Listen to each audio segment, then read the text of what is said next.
Item 11B, confirm elected and appointed official ethics obligation compliance and continuing appointments to board and commission. And in light of the hour, I'll try to make this brief. This is a little bit different. Instead, our staff report actually is coming from me, from the mayor, instead of from city staff. So let me give you a Mark little bit of Herbach, background. followed by Perry Kennan. Thank you, and good evening, Mark. Good evening, Mayor, Council. I'm Mark Herbach. As I'm sure you know, I'm currently the Planning Commission Chairman. I first need to make it perfectly clear that I'm speaking on my own behalf and not on behalf of the Planning Commission. As you also know, I signed the document. I got the document, I reviewed the document. I realized that everything that was in there were things that I typically do, and I had no problem signing the document. I'm not here to speculate on why the two planning commissioners did not sign the document. I'm here to tell you that in my dealings with both Mercer and Hull, the two commissioners in question, I've seen nothing but ethical behavior at the Planning Commission and on Planning Commission matters on their part. I have no reason to believe that won't continue in the future. Unfortunately, this almost smacks of McCarthyism, where you're going to be kicking people off from the Planning Commission for failing to sign a document when in fact there have been no ethical violations. I actually want to make 2 points. That's the first one. Second point is, if you take me out of the mix and you kick those two people off the Planning Commission, the average tenure on the Planning Commission of the remaining members is approximately 9 months. There's no substitute for experience on the Planning Commission. I believe you're cutting too close to the bone. You're denying the public what they've come to expect of a Planning Commission. I'd like to make a recommendation, and that's that the two planning commissioners be allowed to fulfill the balance of their term, unless, of course, you can show that they've committed some ethical violation, in which case, go right ahead and kick them off. Why do I see this as a solution? Well, two things. One, I don't want to see the Belmont City Council become known as a Joe McCarthy-type council. There have been no ethical violations short of signing the document that you prepared. Okay? Again, it's very much like Joe McCarthy. You're tarnishing somebody's reputation for failure to sign a document when there have been no ethical violations, as far as I can tell, on their part. Thank you, Council. Mayor. So after 9 years of service, I'm discharged because I disagree with the Council's code of conduct.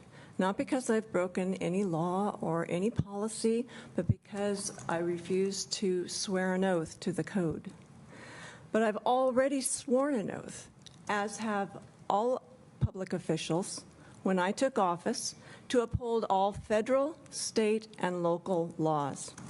Laws including state ethics laws, the Brown Act, Fair Political Practice Commission laws, the city's parliamentary procedures, which guide our conduct at these meetings, council protocols with their own rules of conduct, and we all repeat our ethics training every 2 years. So what is this code regulating that isn't already extremely regulated? Well, here it is. Disparaging comments, impertinence, comments that could offend other members, facial expressions that could be interpreted as smirking disbelief, anger, or boredom. Well, Council, at the risk of seeming impertinent, have you listened to yourselves recently?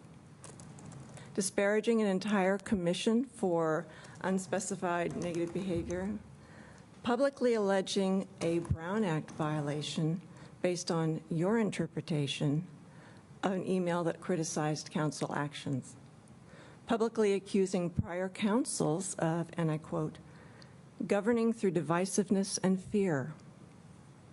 I see what you mean by divisiveness and fear. You want to support the spirit of ethics laws. Well, what about the spirit of free speech? You already have all the legal tools you need to enforce ethics and conduct. I already swore an oath to uphold all of those laws, but I cannot swear an oath to this council's interpretation of offensive conduct. The ACLU states on their website, censorship, the suppression of words, images, or ideas that are, quote, offensive, happens whenever some people succeed in imposing their personal, political, or moral values on others. Once you allow the government to censor someone else, you cede to it the power to censor you or something you like. George Washington put it more colorfully. If freedom of speech is taken away, then, dumb and silent, we may be led like sheep to the slaughter. Was George being impertinent? Thank you. Thank you very much. Jeffrey Selman, followed by Dave How Warden. officials listen may be as important to what citizens hear them say before or after a comment that is given. This active listening type of concept, the language of smirking that was cited a moment ago, appears not only in the Belmont Code, but in codes adopted throughout the country.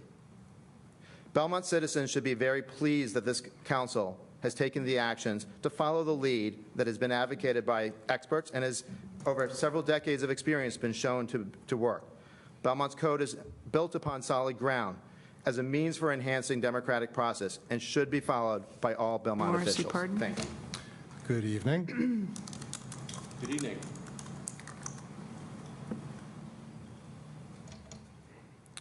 So, it's nice to be before you, Council.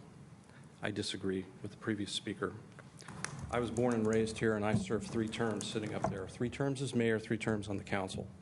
Maybe I'm one of these bad people that, Warren, maybe you don't like my conduct. Hasn't hurt me from getting elected every time. Didn't hurt me from getting elected on the water board. And I think you guys have gone too far. I really think you are going too far. And I'm going to give you an example. We can talk about theory. Theory is nice. I'm going to give you a specific example. So Mayor Lieberman gave a speech in Hallmark a few months ago. This is not election rhetoric. This was a speech at a public meeting. And I'd like to read a direct quote. This is verbatim. This isn't taken out of context. This is a direct quote. We as a council deal with things on legal matters that are not open to the public.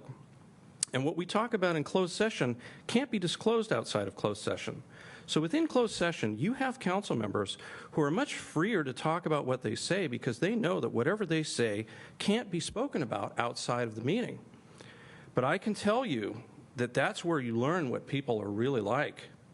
Forget the stuff on TV. When you are in those closed sessions and somebody doesn't like what you're saying, you can see how they attack you and you really understand what's going on. That's a direct quote. I find that to be antagonistic. That is rumor mongering. It's divisive. It's character assassination. It can't be proven or disproved. Here's another quote. I have 3 pages of quotes, but obviously I don't have the time. You need a council that's willing to have some backbone and willing to take the heat for being able to bring the city along. Okay? That's not election rhetoric. That was spoken about a previous council. Backbone? Are you kidding me? The lot merger, the slope density ordinance, the smoking ordinance, buying the land in the San Juan Canyon that you didn't vote for, Warren? This is disparaging and self-righteousness comments, okay? And the Sunnyvale ordinance says, which is where you got your ordinance, it says proper conduct, principles of proper conduct. Proper conduct is not showing antagonism. Proper conduct is not spreading rumors. Proper conduct is not stirring up bad feelings or creating divisiveness. Proper conduct is not acting in a self-righteous manner, okay? So according to your ordinance, you shouldn't be mayor, Warren, because of these comments that you made in public to 40 people, in public, not behind closed doors. So my issue is that if you can't follow your own ordinance, you shouldn't fire commissioners just because they won't sign a piece of paper. I think that it is an abuse of power, plain and simple. You have 2 hardworking, proven, conscientious, professional planning commissioners with many years of experience, and they don't deserve this. They don't deserve to be fired. They weren't even asked for their opinion on the ordinance. If you fire them, I think you're going to regret it because people are going to be watching.